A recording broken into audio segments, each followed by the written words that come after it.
Здравствуйте! Смотрите в сегодняшнем выпуске. В Ашхабаде дан старт недели тюркской культуры. Президент Туркменистана и глава Халк Маслахаты ознакомились с техобслуживанием воздушных судов. Тележурналистов из Армении пригласили в Туркменистан и другие новости. В Национальном музыкально-драматическом театре Туркменистана имени Махтум-Кули состоялась торжественная церемония открытия недели культуры тюркских государств. В рамках недели культуры проходят совместные концерты творческих коллективов стран-участниц, а также состоялось открытие фотовыставки. Неделя завершится 28 июня совместным концертом оперных певцов тюркских государств и Государственного симфонического оркестра Туркменистана. Президент Туркменистана Сердар Бердымухамедов и председатель Халк Маслахаты Гурбангулы Бердымухамедов ознакомились с новыми объектами, расположенными вблизи международного аэропорта города Ашхабада.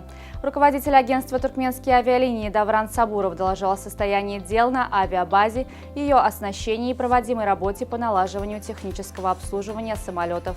Как подчеркивалось, технопарк туркменских авиалиний пополняется новыми современными самолетами. Недавно в Туркменистан прибыли два грузовых самолета модели Airbus A330-200 модификации P2F. Этот тип самолетов впервые используется в Центральной Азии. Помимо этого, по инициативе президента Туркменистана планируется закупка еще 7 самолетов. Журналистов общественного телевидения Армении пригласили в Туркменистан. Приглашение было озвучено послом Туркменистана в Армении Мухаммедгельды Аязовым в ходе встречи с исполнительным директором общественного телевидения Армении Аганесом Мавсисяном.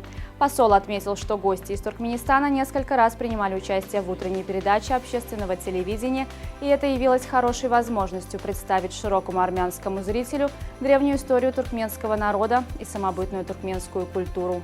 Аязов пригласил тележурналистов из Армении посетить Туркменистан для подготовки репортажей о новом городе Аркадаге, Ашхабаде и стране в целом. С 10 июля по 7 августа на арене Государственного цирка в Ашхабаде выступят артисты Большого Московского государственного цирка на проспекте Вернадского и Московского цирка Юрия Никулина на Цветном бульваре. В программу включены акробатические номера, выступления дрессированных животных, жонглеров и эквилибристов, а также клоунов. Выступления российских артистов в Туркменистане продлятся до конца сентября 2023 года.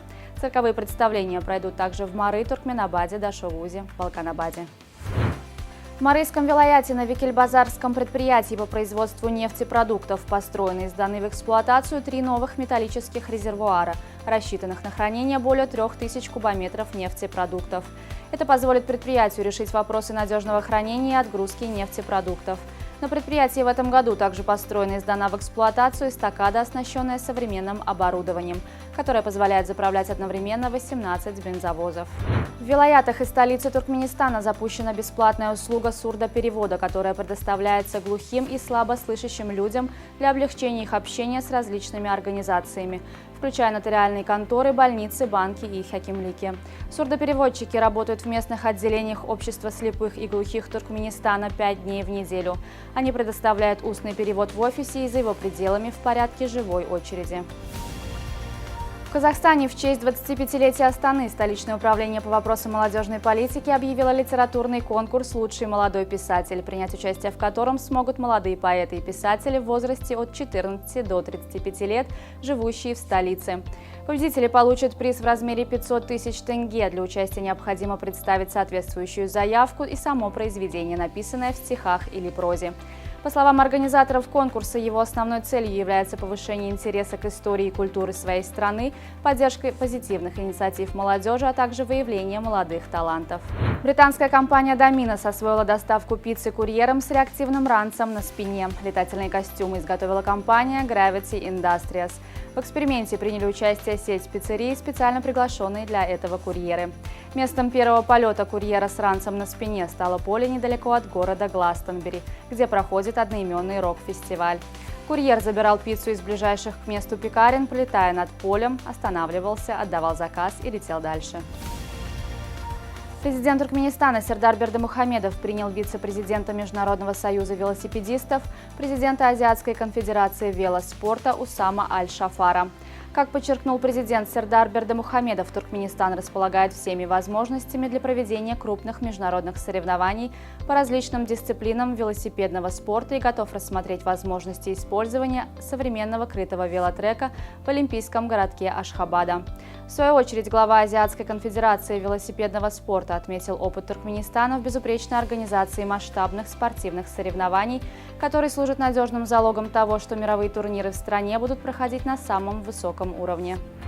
В Туркменистане начал действовать сайт Ашхабадского спортивного комплекса зимних видов спорта. На главной странице сайта есть подробное описание спортивного комплекса, действующих в нем спортивных арен. В разделе «Услуги» можно ознакомиться с графиком работы комплекса, приобрести онлайн-билеты для зрителей отдельно для катания на коньках. Здесь также предусмотрена аренда арены для проведения товарищеских матчей и аренда коньков. На сегодня это все. Желаю вам хорошего завершения дня. Увидимся завтра. И не забывайте, что Туркменпортал – ваш самый надежный источник новостей.